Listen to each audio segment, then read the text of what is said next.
Picnic की मस्ती। Classroom में बच्चे क्या करते हैं? टीचर ना हो तो मस्ती करते हैं और टीचर हो तो पढ़ाई करते हैं। लेकिन सोचो, अगर बच्चे पढ़ाई से बोर हो जाए तो क्या हो? बनी यार, ये टॉपिक समझाओ मुझे। गट्टू प्लीज यार, अभी नहीं। कल से ट्यूशन का एक प्रोजेक्ट सोच सोच के पक गया हूँ। तो बिल्कुल सच कह रहा है यार, मैं भी ट्यूशन स्कूल और स्कूल ट्यूशन के ही चक्कर काट रहा हूँ। ना खेलने जा पा रहा हूँ और ना ही कहीं घूमने जा पा रहा हूँ। ये सिर्फ तुम्हारी नहीं, पूरे क्लास के हाल है। गट्टू देख, सभी कितने प्रेशर में बैठे हैं। कोई मस्ती करने के मूड में ही नहीं है। देखना चाहता है? रुक। ऐसा कहकर बन्नी ने चिंकी को आवाज लगाई। ए चिंग चिंग चिंकी, वेयर इज डंकी? बनी प्लीज यार, अभी नहीं। देखा गट्टू, चिंकी तो झगड़ा भी नहीं करना चाहती। गट्टू ने कुछ सोचा और उछलते हुए बोला, किसी को टेंशन लेने की जरूरत नहीं है। मैं जानता हूँ तुम सब क्लास की चार दीवारी से निकलना चाहते हो, एंजॉय करना चाहते हो। हाँ गट्टू, उसके लिए क्या करना होगा? क्लास की पिकनिक। वैसे भी कोरोना के बाद हमारी क्लास कभी बाहर नहीं गई। ये लेकिन मिश्रा सर नहीं मानेंगे, उन्हें तो पोर्शन कंप्लीट करना है। तुम उसकी चिंता मत करो, बस मैं जो कहता हूँ वो करो। गट्टू ने सबको प्लान बताया और मिश्रा सर क्लास में आए। Welcome sir. थैंक्स बच्चों, लेकिन आपकी एनर्जी को क्या हो गया? सॉरी सर, लेकिन हमें भी आपकी एनर्जी कुछ डाउन मालूम हो रही है। हाँ, रोज रोज का वही रूटीन। चलो कोई नई किताब निकालो, आज हमें पोएट्री पढ़नी है ना। फिर सर कविता पढ़ाने लगे। चिड़िया ने चोंच में लाया दाना, दाना चोंच से छूट गया।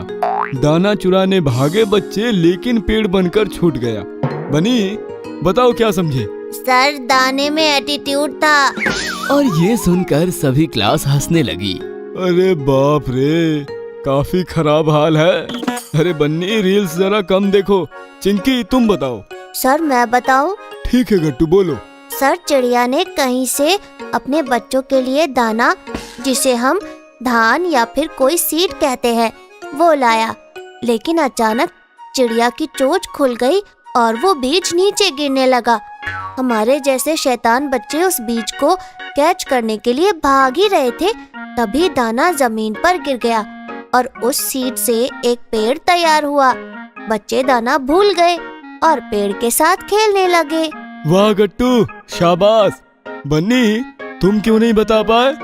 सर, बनी बस घर में कैद रहता है, ट्यूशन पढ़ता है, एक्स्ट्रा क्लासेस जाता है, मोबाइल देखता है, फिर वो नेचर कैसे देख पाएगा सर? वाह गट्टू, क्या आइडिया दिया है। बच्चों, तुम्हारी जैसी मेरी भी हालत हो गई है। मैं भी बहुत दिन हो गए बाहर जाकर नेचर से नहीं मिल पाया। हम एक काम करते हैं, ये कविता नेचर से ही सुनते हैं कि पेड़ कैसे तैयार होता है। मतलब सर, हम क्या करेंगे? मतलब हम पिकनिक जाएंगे।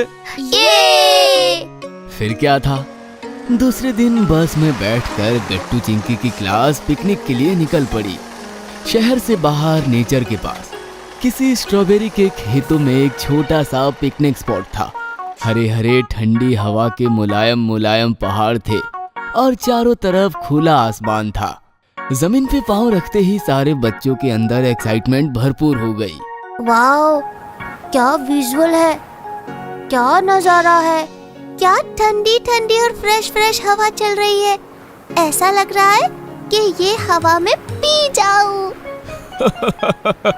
चिंकी, यहाँ बीच बीच में हल्की रेन फॉलिंग भी होती है, उसके लिए भी जगह रखो पेट में। वाओ! फिर क्या था, मिश्रा सर ने जोरदार सीटी बजाई। सीटी की आवाज सुनते ही बच्चे इधर उधर भागने लगे, मखमली घास में गिरने लगे, संभलने लगे, नाचने लगे, गाने लगे, हवा के साथ बातें करते हुए एंजॉय करने लगे। बच्चों, मजा आ रहा है ना? हाँ सर, बहुत मजा आ रहा है। तभी हल्की हल्की बरसात शुरू हुई और सब और ज्यादा मस्ती में आ गए। वाह सर, मैंने खिड़की की कांच से बारिश बहुत बार देखी थी, लेकिन असली मजा तो बारिश में बारिश होने का है। तभी गट्टू ने देखा कि स्ट्रॉबेरी के खेत में एक किसान खड़ा था और बच्चों को बुला रहा था। सर, लगता है वो हमें खेत में बुला रहे हैं। उसके लिए थैंक्स मुझे कहो। मैंने तुम्हारे लिए स्ट्रॉबेरी का पूरा खेत बुक कर लिया है। चलो एंजॉय। फिर बच्चे स्ट्रॉबेरी के खेत में पहुंचे। रंग बिरंगी, आकर्षक और जूसी स्ट्रॉबेरी देखकर सबके मुंह में पानी आ गया और प्लांट से एक एक स्ट्रॉबेरी टूटकर दांतों के नीचे फूटने लगी। आह, फ्रेश फ्लेवर का मजा ही कुछ और होता है। इसके बाद सब लोग बहुत घूमे। फिर सबने मिलकर पहाड़ी पर कुछ फन गेम्स भी एंजॉय किए। गट्टू ने रेस में सबको आउट किया, चिंकी ने चिड़िया का एक सुंदर गीत गाया और बन्नी ने गिटार बजाया, जिस पर गट्टू ने डांस किया। सबने तालियां बजाकर फंक्शन को 4 चांद लगा दिया। चलो अब हम सब मिलकर लंच करते हैं। फिर सबने अपने अपने टिफिन खोले। मिश्रा सर का टिफिन सबसे लंबा और सबके लिए था।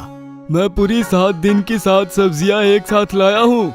जिनको जो जो पसंद है ले लो। गट्टू चिंकी ने भी अपना टिफिन सबके साथ शेयर किया और फिर लंच खत्म होते ही सबने थोड़ी देर वहाँ की खुली हवा में आराम किया। और फिर मिश्रा सर बोले, बच्चों, नेचर की किताब सबसे बड़ी होती है। वो हमें ऐसा ऐसा सिखा देती है जो हम 4 दीवारी में बैठकर नहीं सीख सकते। अभी उस किसान ने तुम्हें प्रैक्टिकल करके भी बताया कि एक छोटे से दाने से लेकर उसकी फसल बनने तक का सफर कैसा होता है। हम और भी जानेंगे और भी घूमेंगे, लेकिन एक बात हमेशा याद रखो। वो क्या सर? नेचर का सदा सम्मान करो। गट्टू के साथ साथ सारे बच्चों ने भी मिश्रा सर की ये बात मन ही मन मान ली और इस प्रकार गट्टू के क्लास की पिकनिक काफी सक्सेसफुल रही। अगर आपको हमारी वीडियोस पसंद आ रहे हैं तो इन्हें लाइक करें, कमेंट करें और सब्सक्राइब करें